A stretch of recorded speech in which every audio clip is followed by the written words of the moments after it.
kebakaran di Provinsi Chubut, Argentina masih terus berkobar. Kencangnya hembusan angin membuat tim penyelamat tidak dapat menjinakkan api.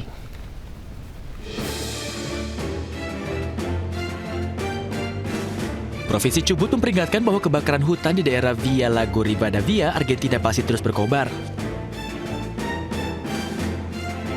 Petugas pemadam kebakaran dan sukarelawan berusaha mengendalikan api di tengah kepulan asap tebal. Angin yang kencang membuat petugas gabungan tidak dapat menguasai lahan yang terbakar seluas 35.000 hektar ini.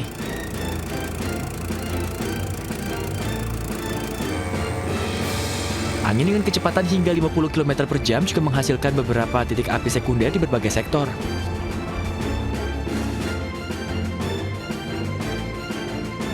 Gubernur Chubut meminta pemerintah untuk mengevaluasi pemecatan otoritas Taman Nasional Los Alerces dengan alasan dugaan kelalaian dalam pengelolaan kebakaran hutan yang telah melanda daerah tersebut selama beberapa minggu.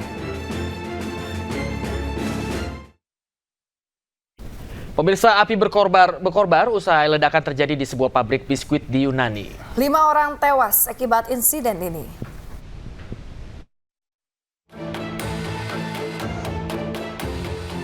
Kebakaran yang dipicu ledakan besar di sebuah pabrik biskuit terjadi di kota Trikala, Yunani. Petugas pemadam kebakaran berusaha memadamkan api yang berkobar di dalam reruntuhan dinding pabrik yang hancur. Kepulan asap tebal membumbung tinggi akibat insiden yang menewaskan sedikitnya 5 orang tersebut. Sebelumnya dilaporkan bahwa 4 korban kebakaran adalah perempuan, dan beberapa jam kemudian petugas penyelamat menemukan 1 jenazah lagi. Setidaknya 7 orang terluka, termasuk seorang petugas pemadam kebakaran. Ledakan terjadi saat shift malam, menyebabkan sebagian besar pabrik runtuh. Setidaknya 13 orang dilaporkan berada di dalam fasilitas tersebut pada saat kejadian. Belum diketahui penyebab kejadian ini, penyelidikan pun masih terus dilakukan. Bandara Internasional Charlotte Douglas membatalkan lebih dari 452 penerbangan dan menunda lebih dari 200 penerbangan akibat badai salju ekstrim yang melanda Amerika Serikat. Akibatnya ribuan penumpang terlantar di bandara, pemirsa.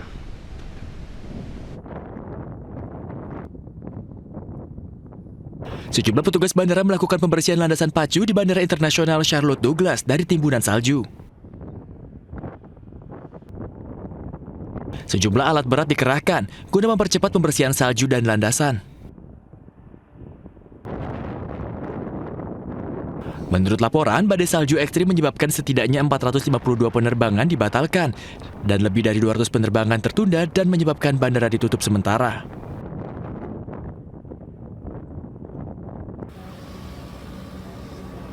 Selain di wilayah Carolina Utara, badai salju ekstrim juga dilaporkan menyebabkan kekacauan di seluruh negeri dengan lebih dari 14.000 pembatalan penerbangan dan 850.000 orang mengalami pemadaman akibat terputusnya jaringan listrik.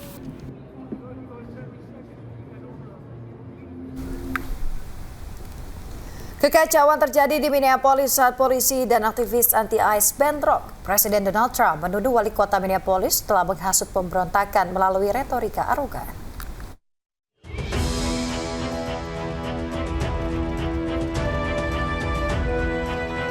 Kekacauan terjadi di Minneapolis ketika puluhan demonstran anti-ICE menargetkan sebuah hotel yang diyakini menampung agen federal yang menyebabkan bentrokan dengan polisi anti huru-hara berlanjut menyusul penembakan fatal kedua yang melibatkan petugas imigrasi dan bea cukai atau ICE.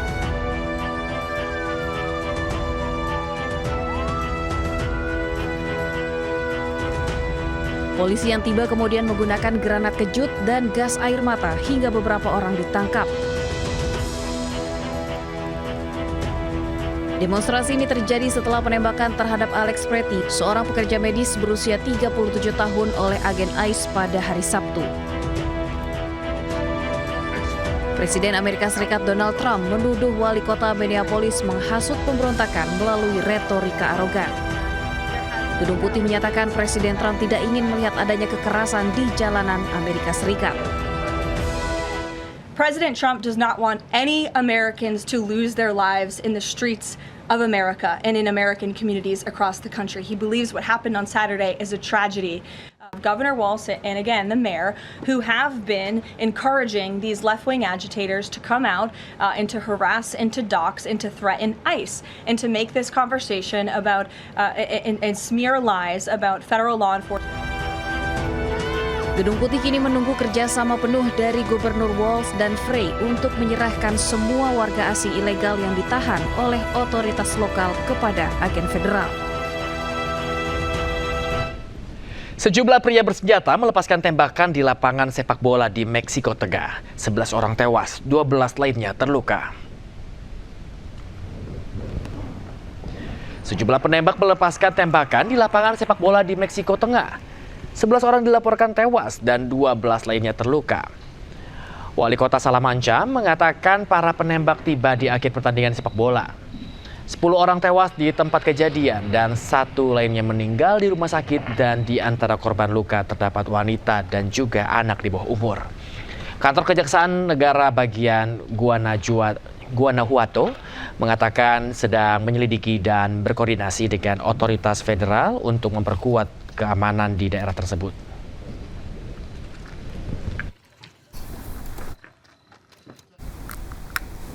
Pemirsa, 2 buah kapal tenggelam di perairan Filipina hingga menewaskan sejumlah ABK dan juga penumpang.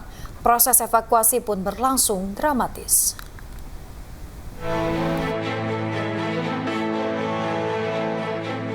Belas awak kapal kargo MV Devon Bay yang berhasil selamat tiba di Pelabuhan Manila pada hari Senin. Mereka tiba dengan kondisi selamat usai proses evakuasi yang dramatis oleh penjaga pantai Cina. Para korban selamat sebelumnya telah dipindahkan ke PCG bersama dengan jenazah 2 anggota kru yang meninggal. Para korban selamat menduga bahwa fenomena teknis yang dikenal sebagai likuifaksi, di mana kelembapan dalam muatan menyebabkan muatan tersebut berperilaku seperti cairan. Dilaporkan kapal tersebut miring ekstrim dan mengirimkan sinyal bahaya. Beberapa kapal komersial internasional bergabung dalam misi penyelamatan dan pencarian. Sementara upaya penyelamatan masih berlangsung di lepas pantai Basilan di Filipina Selatan, usai sebuah feri yang membawa lebih dari 350 orang tenggelam di dekat Zamboanga pada hari Senin. Akibat insiden ini sedikitnya 18 orang tewas dan puluhan lainnya hilang. Para penyelamat menarik penumpang feri ke atas kapal penyelamat di atas lepas pantai Zamboanga. Beberapa perahu penyelamat dikerahkan ke area tersebut mencari di perairan sekitarnya. Kapal MV Trisha Christine 3 diberangkatkan dari kota Zamboanga menuju Pulau Jolo pada Minggu malam dengan membawa 332 penumpang dan 27 awak. Sekitar 4 jam kemudian kapal tersebut mengirimkan sinyal bahaya sebelum tenggelam di laut yang tenang sekitar 1 mil laut dari desa Baluk-Baluk di Basilan. Penyebab kejadian ini pun masih belum dapat dipastikan dan masih terus diselidiki. Menlu Sugiono menyebut dengan bergabungnya Indonesia menjadi anggota Dewan Perdamaian atau Board of Peace, Indonesia diharuskan membayar iuran $1 miliar Amerika Serikat atau 17,7 triliun rupiah.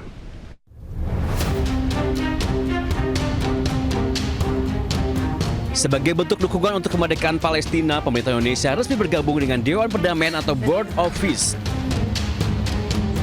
Menteri Luar Negeri Sugiono mengungkapkan salah satu kewajiban yang harus dipenuhi Indonesia adalah membayar iuran sebesar $1 miliar Amerika Serikat atau sekitar 17,7 triliun rupiah. Menlu menyebut iuran tersebut salah satunya digunakan untuk menyelesaikan masalah di Gaza, Palestina. Presiden memutuskan untuk ikut berpartisipasi. Jadi gini, ini bukan membership fee, tapi kalau kita lihat kronologinya bahwa pembentukan Board of Peace ini merupakan suatu upaya untuk bisa menyelesaikan situasi di Gaza pada khususnya dan Palestina, termasuk upaya rekonstruksi. Terus rekonstruksi ini siapa yang bayar? Kan seperti itu. Uangnya dari mana? Dananya dari mana? Kan seperti itu. Oleh karena itu, anggota-anggota yang diundang itu diajak untuk berpartisipasi di situ. Sebelumnya, Presiden Prabowo Subianto menandatangani piagam pembentukan Dewan Perdamaian atau Board of Peace di Davos, Swiss. Selain Indonesia, ada 25 negara lainnya juga ikut bergabung. Organisasi bentukan Presiden Amerika Serikat Donald Trump ini dibentuk untuk menyelesaikan berbagai konflik global. Tim Liputan iNews melaporkan.